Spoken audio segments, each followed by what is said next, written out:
Welcome to this special program from the Yale Institute of Sacred Music. My name is Teresa Berger. I teach liturgical studies here at the Institute. One of my particular interests lies at the intersection between liturgical practices and cultural practices, particularly within the contemporary cultural context.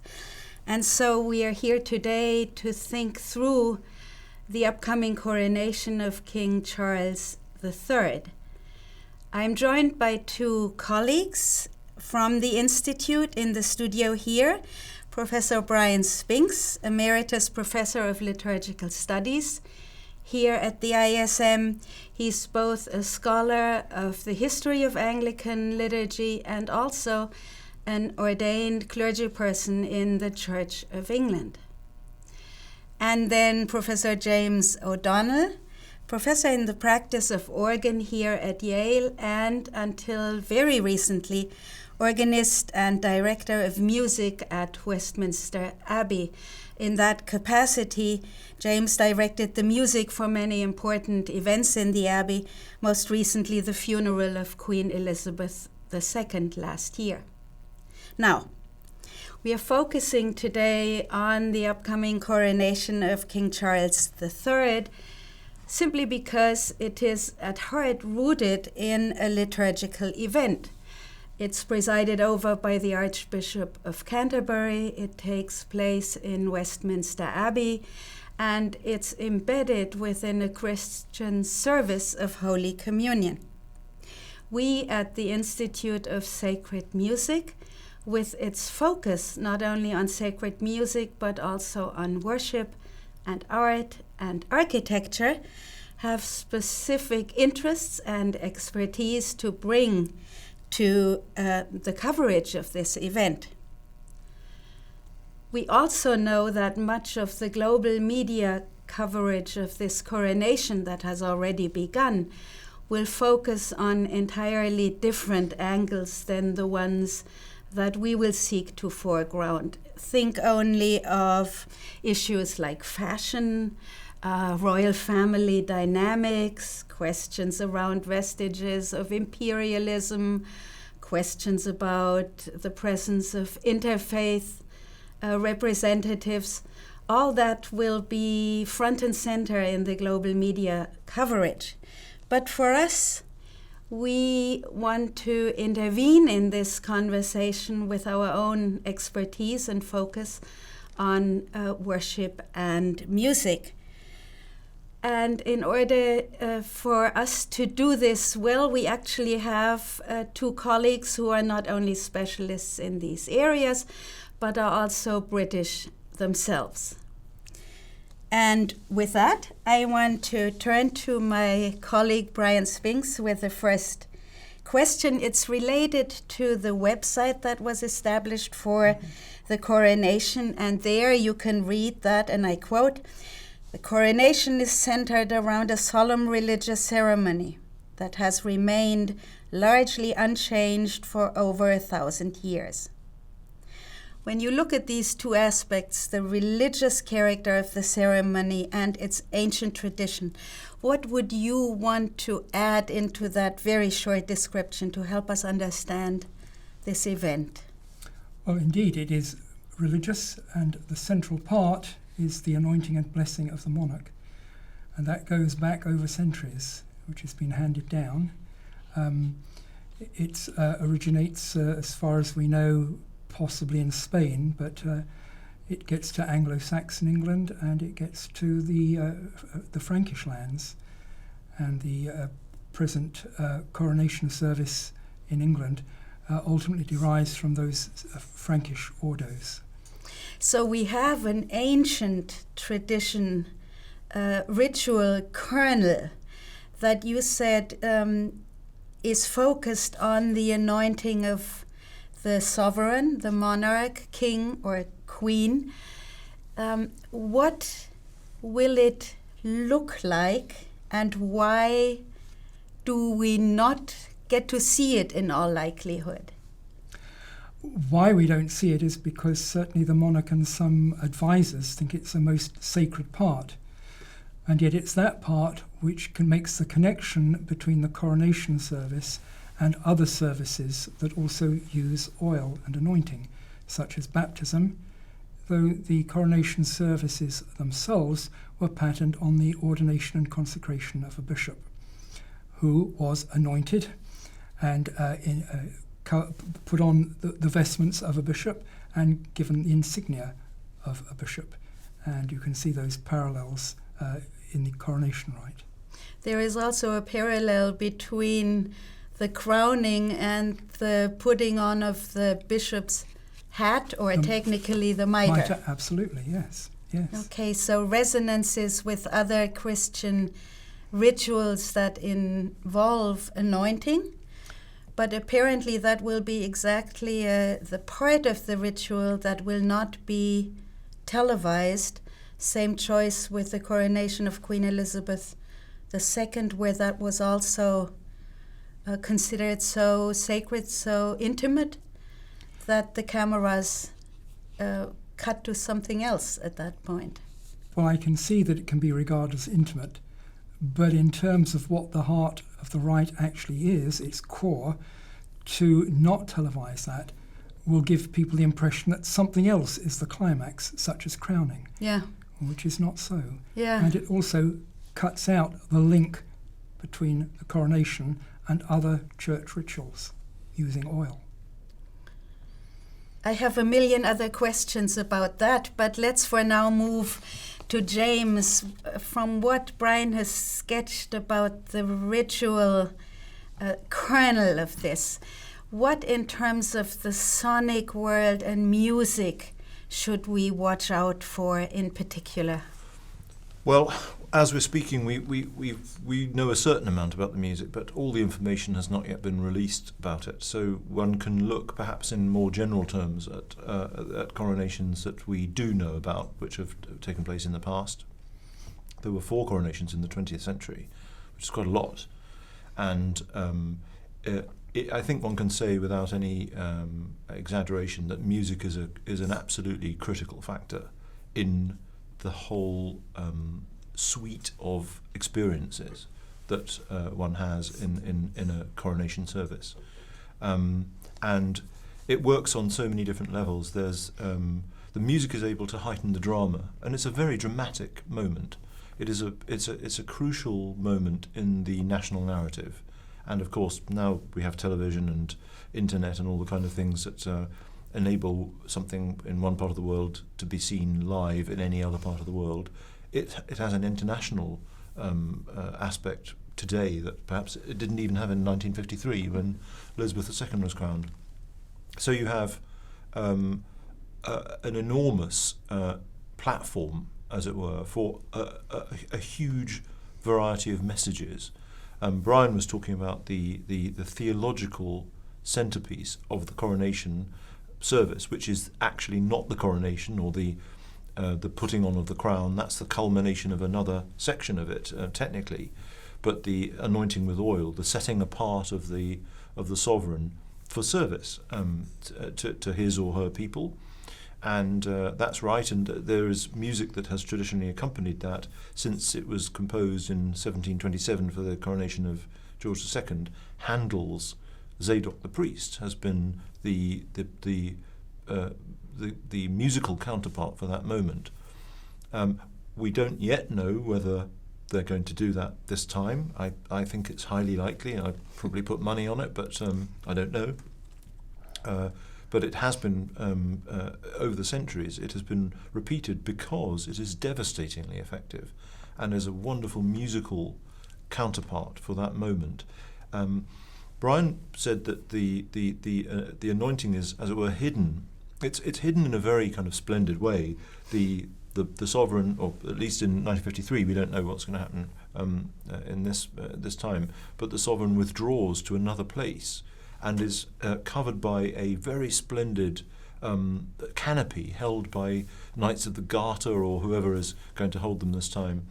There was some talk in the press recently that the canopy might be see-through so that people can actually see the anointing. I think that's been that we've been disabused of that notion.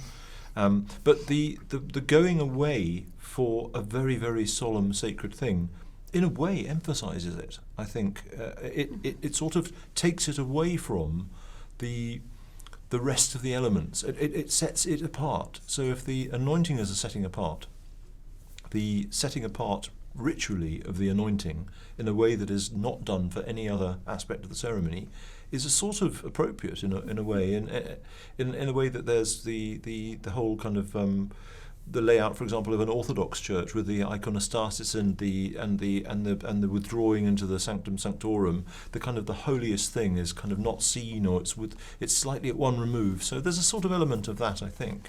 But the music of Handel, it's that wonderful introduction that sort of shimmers with nobility and kind of suspended but very contained dignity and excitement, until this amazing outburst by the choir, Zadok the priest and Nathan the prophet anointed Solomon king, and then goes on with the text. It's I can only imagine the first time that was ever heard, what an extraordinary effect it had, and what an impact it had. But I'm absolutely sure, assuming that they do it this time, it will have just as much impact centuries later. And one could go through all the elements of the coronation ceremony, some of which we know, some of which we don't know, and the art of this kind of putting together a ceremony like this is to try to find the musical counterpart, the noise that goes with not just the site, but the ceremony and the meaning, and not just the theological meaning, but the national meaning and the cultural meaning. And this is an extraordinarily complicated thing to put together, and this is why it has to be changed each time. What did 70 years ago needs to be completely rethought, or fundamentally rethought. The right things retained, the fundamental liturgy and rite of consecration, of crowning, the celebration of the Eucharist, all those things and all their major elements retained, but the expression has to be renewed and refreshed. So let's come to some of the anticipated newness in this. The last coronation was 70 years ago. The world has changed dramatically since then in a multitude of aspects. Where can we expect stark differences and real newness ritually? If you had to guess, nobody has seen the program yet. But we do know that probably representatives from other faith traditions than Christian ones will be present. It'll be a much shorter ceremony. What if you had to guess, would be very different from the last coronation? Maybe that some dialogue is introduced to allow people from other faiths traditions to say something. But I suspect that there will be, in fact, little change, because one of the hallmarks of this service, liturgical scholars identify certain rites that, because they're very occasional, they are the ones that have least evolution and change. And this is rarely used, and when it is only for selected people at particular times. And so there's not, although it is updated each time, the core tends to remain the same. And if there are drastic changes, and who knows, perhaps there are going to be drastic changes, it will break the continuity of the rite, which is fine. That will be a decision that the monarchy and advisors will take, I guess. Yeah. Thinking about newness of music, I read that there have been 12 new compositions for this coronation in particular. What struck me was that there will be a gospel choir. I don't think that was there with Queen Elizabeth II, that there is a creation-themed anthem included, and that the Kyrie will be a Welsh language performance, also a first. Are there other firsts that you anticipate, given changing circumstances? Yes, I'm again, one is speculating, but they have announced that there will be an Orthodox group of singers as well, as a tribute to the late Duke of Edinburgh, the King's father. And one can see here a pattern of certain things that are clearly very important to the King being presented as part of his putting into the throne, as it were, formally in this ceremony. He is already, of course, king, but there's a sort of planting of the king of the sovereign in the service, and so these are the things that make him who he is. So they're particular to him. The Welsh Kyrie, which is to be composed by Paul Mealer, is in fact the Kyrie was said in 1953. So that is in a sense a new element, but it's a Kyrie, so it can be said or sung. So there's a question of a decision that is made about what the proportion of sung items to non-sung items should be in the whole balance of the ceremony. And that's highly appropriate because, of course, for many years the King was Prince of Wales, and he, by all accounts, is extremely fond of Wales and proud of that connection. So he wanted that tangible and audible connection to be there. And of course, it is one of the themes that we have been looking at very much in the United Kingdom over the last decade and possibly more, is the United Kingdom. Recently, Scotland had a referendum about whether it should break away from the United Kingdom, and it voted to remain. There are Welsh nationalists, there are Scottish nationalists, there are people who want to move away from the United Kingdom in some way or other, we don't know what. So the unity of the United Kingdom, of which the King is to be crowned sovereign, is an important theme, and to express specifically the various elements of the United Kingdom in that way. And also, Scotland, Ireland. There's a choir, a girls' choir actually, from one of the schools in Belfast. So that's part of Northern Ireland, which is part of the United Kingdom.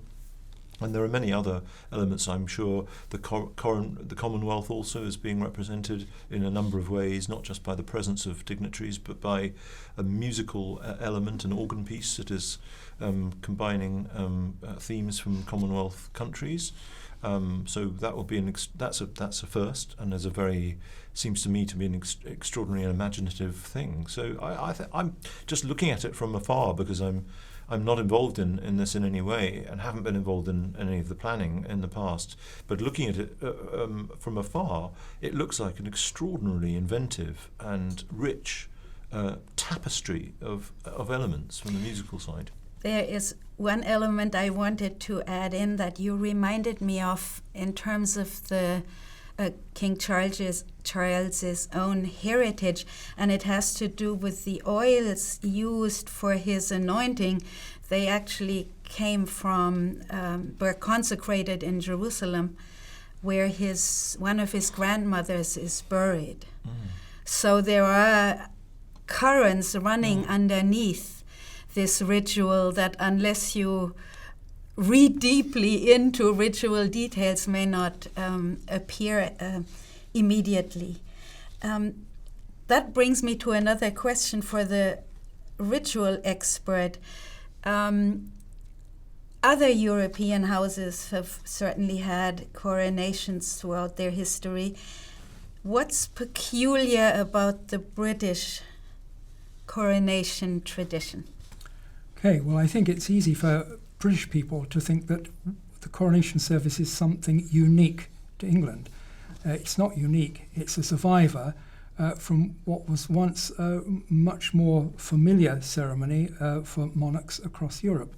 But of course, as monarchies have ceased to be, or been replaced by republics, so it's fallen out of disuse. So, for example, the last time there was a French coronation was 1826 with Charles X. And monarchy didn't last much longer than that. So it's in its core, it is not particularly English. It's an amalgamation of things from certainly Anglo-Saxon England, but also from Francia and the Frankish territories. But things that make it particularly English are the fact that, at least since the coronation of James VI of Scotland to be James I of England, it has been in English, not Latin. Obviously, the music has adopted an English style of music. One particular thing is the Stone of Destiny that is underneath the seat. It was stolen from Scotland back in, I think, the 14th century. It has been returned to Scotland now, but borrowed back for this occasion. And of course, the other thing is that it is the Book of Common Prayer that forms the communion service and not the old Latin Mass. Yeah. Very fascinating. I have a quirky question for you, James. Having grown up in Central Europe myself, I was very familiar with bells as the language of the church, and in a very nuanced way. A different bell would announce that someone has died, to Easter Sunday. So there is a whole repertoire of different sounds. What would you expect Westminster Abbey to sound like in terms of the bells? I'm not even thinking of the fanfares and the trumpets and everything, but just the bells. Well, in my experience over the years there, the bells were a very important part. They usually were rung either before or after the service, not during. I don't know what is planned this time. There will be a cacophony in London. I mean, there will be a lot of people on the streets lining the route. Some people will have sort of slept out probably for several nights.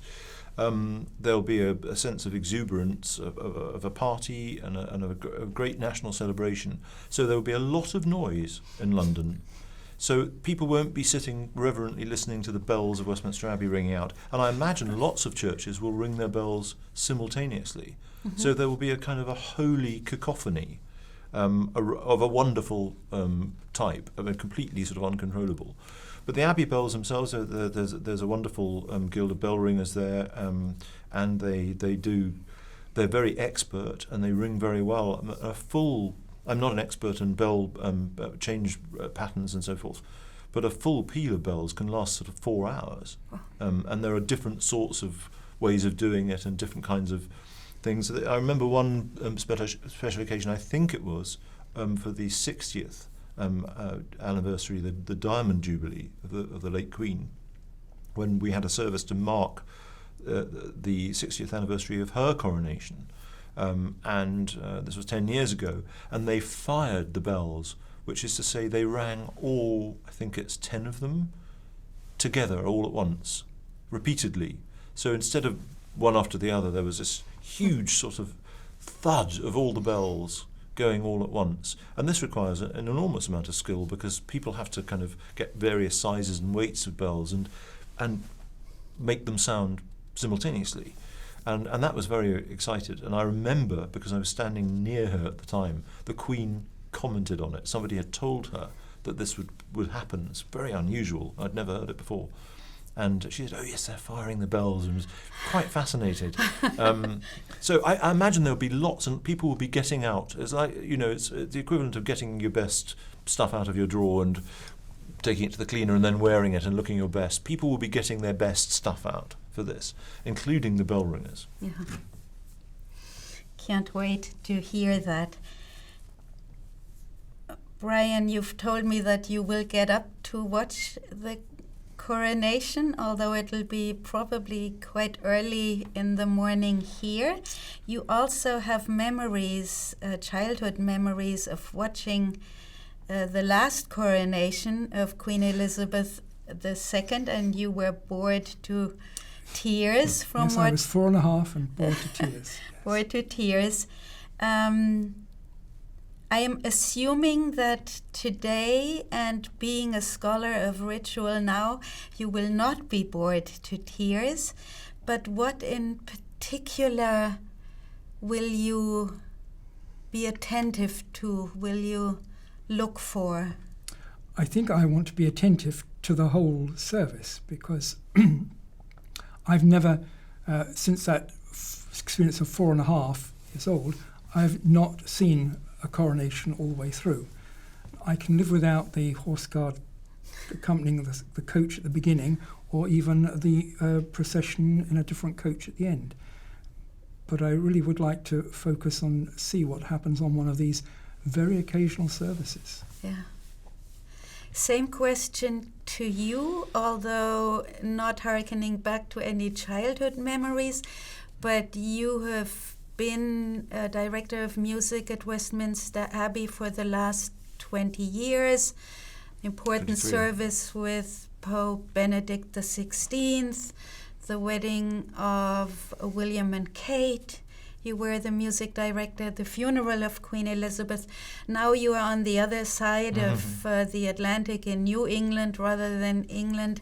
What will you be listening for, attending to, and what do you want a global audience to Well, capture? I'll be wearing a number of hats, I suspect. First of all, I'll be wishing my colleagues and my successor in particular absolutely every luck in the world, and it will be wonderful. I'm sure it will be very well prepared, as these things always are, and it looks as if they've really got a fantastic and fascinating lineup of music. So from the musical point of view, I'll be rooting for my former colleagues and wishing them every blessing.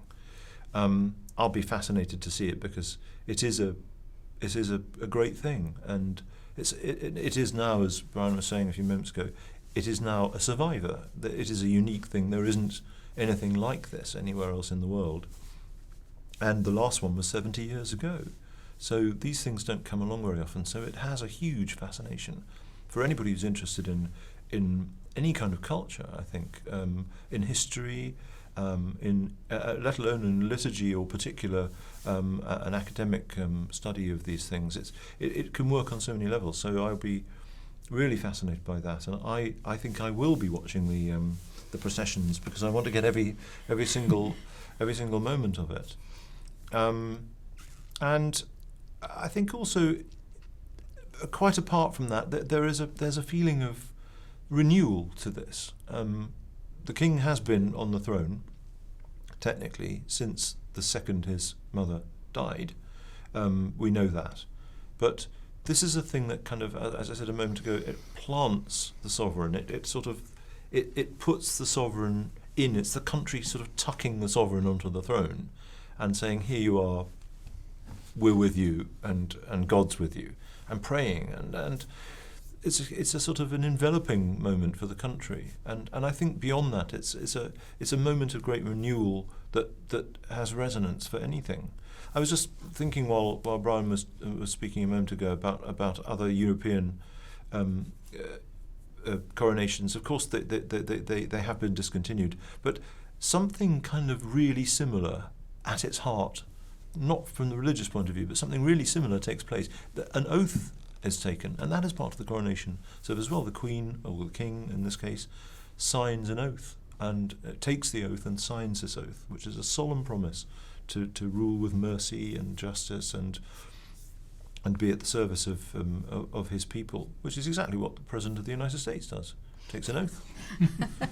So there's a sort of it goes across on all kinds of levels, I think. So I don't think anybody can say this has nothing to do with me at all. I think in any kind of country where there is a head of state and there is the business of ruling or presiding over a nation happens, this manifestation of that commitment and of that putting in of that the person who is making that commitment, setting them aside for it, setting them apart for it, it has so huge resonances. On that lofty note, James and Bryan, thank you for being here with me. I think for myself, I will be watching especially how the cultural coverage and media interest around this event evolve and what they capture in contradistinction to what I, as a scholar of liturgy and a lover of music, might attend to. But thank you to both of you for being here with me.